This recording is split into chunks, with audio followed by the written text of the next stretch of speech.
5.5.1 Os primeiros prefeitos pós-ditadura, Abílio, Mota e Edir.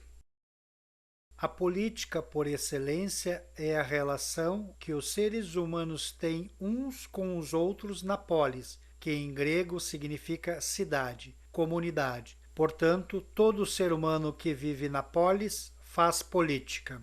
O primeiro prefeito de Gravataí após a redemocratização do Brasil foi Abílio dos Santos, do partido MDB, eleito para o mandato de 1985 a 1988. Nesse período, a cidade ainda era muito influenciada por uma história de relações políticas inspiradas no toma lá da cá, ou como deturpam alguns as palavras de São Francisco, é dando o que se recebe.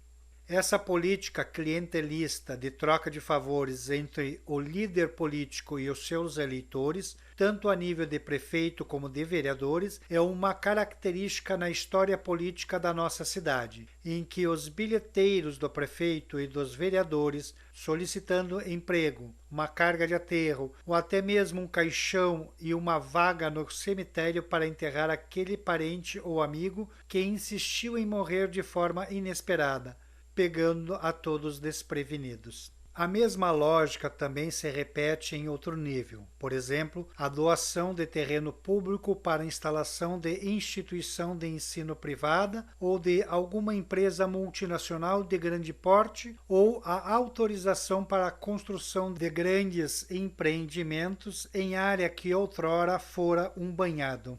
Tanto na pequena como na grande política clientelista, a lógica é a mesma, troca de favores com a utilização do poder público e recursos de todos nós para beneficiar alguns e, em contrapartida, receber apoio eleitoral. Nesse sentido, a política clientelista não é toda a política, mas é uma parte desta.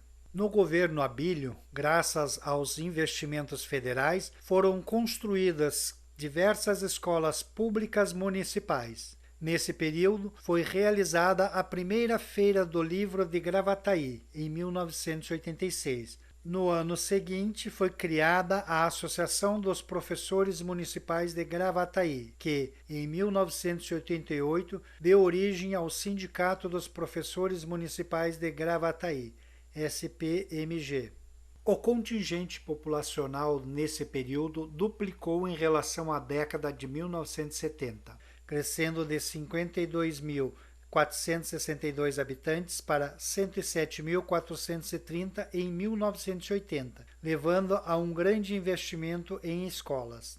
No ano de 1986, havia 72 prédios escolares, com 13.702 estudantes e 715 professores da rede municipal de ensino.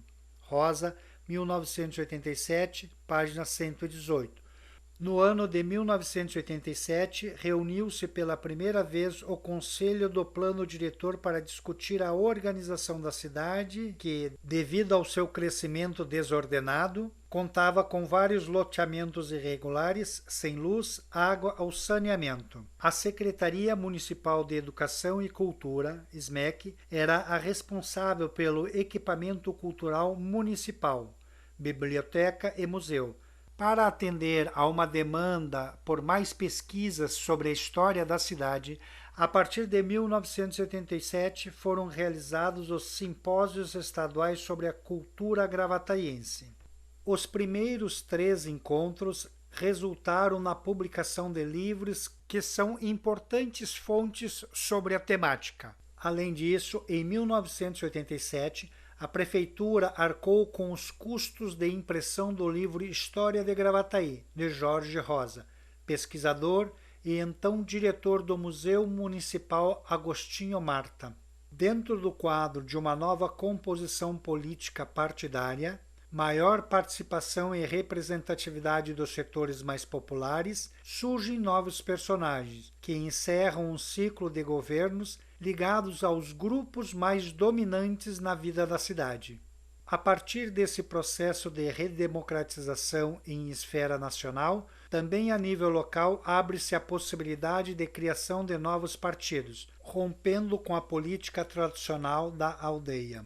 Uma dessas personalidades foi o prefeito José Mariano Garcia Mota, eleito em 1988 para o mandato de 1989-1992. Era afiliado ao Partido Democrático Trabalhista, PDT, o mesmo partido de Leonel Brizola.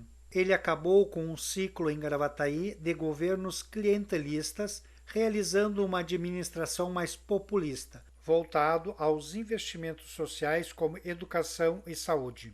Em Gravataí, havia processos seletivos para ingressar como servidor público no final da década de 1980. Mas os concursos públicos, principalmente na área da educação, ocorreram com a instituição do Regime Jurídico Único, em 1991, e com os planos de carreiras, em 1992. O concurso público foi criado como uma forma republicana de acesso ao serviço público sem a necessidade de padrinhos políticos. Após a Revolução Francesa, que derrubou a monarquia e acabou com os privilégios de nascimento, nos quais o nobre, mesmo falido, possuía mais privilégios do que o abastado burguês. Napoleão, ao instituir o concurso público, rompeu com o uso do prestígio de algum figurão para ter acesso a algum emprego público. No Brasil, somente a partir do governo de Getúlio Vargas foram realizados concursos públicos. Inclusive, antes, na República Liberal ou na República Oligárquica, foi atribuída ao presidente Washington Luiz a frase: "Para os amigos, tudo, para os inimigos, a lei", uma versão do que disse Maquiavel: "Aos amigos, os favores, aos inimigos, a lei". Claro que a todo o favor prestado se espera a devida retribuição.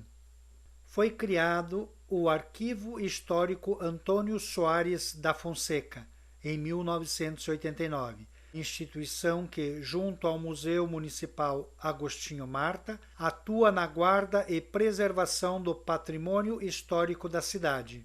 Nesse ano, também se realizou um concurso para a criação do hino de Gravataí. Os vencedores foram a professora, escritora e historiadora Célia Jaquemete, que escreveu a letra, e Agostinho Normélio Ruschel, maestro que compôs a melodia. No dia 6 de junho, a Lei nº 424 estabeleceu o hino de Gravataí. Em 1991, nossa cidade recebeu do Governo Autônomo dos Açores a Sala Açoriana, uma iniciativa que levou o acervo relacionado a essa região para diversas cidades do estado. O governo de Mota enfrentou um período econômico de inflações muito altas, com as mudanças contínuas da moeda no país. O salário mínimo, que era de 4.500 cruzados, a moeda da época, em 1988, passou para 63,79 cruzados novos em janeiro de 1989, com a alteração da moeda. E encerrou seu governo em 1992 com um salário mínimo de 522.186,24 cruzeiros. Ou seja, essa situação criou uma disputa no orçamento da cidade que, a cada mês, via os recursos serem consumidos pela inflação. Aliado a esse período inflacionário, havia uma grande efervescência do movimento sindical na cidade e no país, desencadeado pela Constituição de 1988. Em discussão com o Sindicato dos Professores Municipais de Gravataí, foi aprovada e ocorreu pela primeira vez a Lei de Eleição para Diretores e Vice-Diretores em 1991. A preocupação do governo com a educação se mostra pela Lei 584 de 91, que aprovou a instalação de uma instituição de ensino superior na cidade, o que se concretizou em 1996. Após a ditadura militar, observamos uma retomada da democracia e, com essa, a busca por governos mais voltados aos interesses da população. Mas, como dizem, velhos padrões costumam ser repetidos de tempos em tempos com novas roupagens. Na trajetória política de Gravataí, vemos esse aspecto claramente. Se nos governos de Abílio Alves dos Santos 1985-1988 e José Mariano Garcia Mota, 1989-1992, houve investimentos na infraestrutura e no desenvolvimento em esfera pública. A partir de 1993, temos a eleição de Edir Pedro de Oliveira, do Novo Partido Trabalhista Brasileiro, PTB, um governo neoliberal clássico. O governo de Edir Oliveira, 1993-1996, priorizou as privatizações, terceirizações, contratações emergenciais em detrimento dos servidores concursados e atrasou os salários do funcionalismo. Como uma manobra para evitar o pagamento de dívidas com o Instituto Nacional de Seguridade Social, INSS, e o Fundo de Garantia por Tempo de Serviço, FGTS, dos servidores públicos, que não eram pagos há muitos anos, enviou para a Câmara de Vereadores um projeto criando o Instituto de Previdência e Assistência à Saúde dos Servidores de Gravataí, IPAG, em 1996. Além disso, mais de 1.000 servidores seletistas com menos de 10 anos, que ainda não tinham estabilidade, foram demitidos. Na esfera do desenvolvimento urbano, investiu na pavimentação das principais ruas e avenidas nas quais o transporte público circulava, a partir de um projeto em âmbito federal.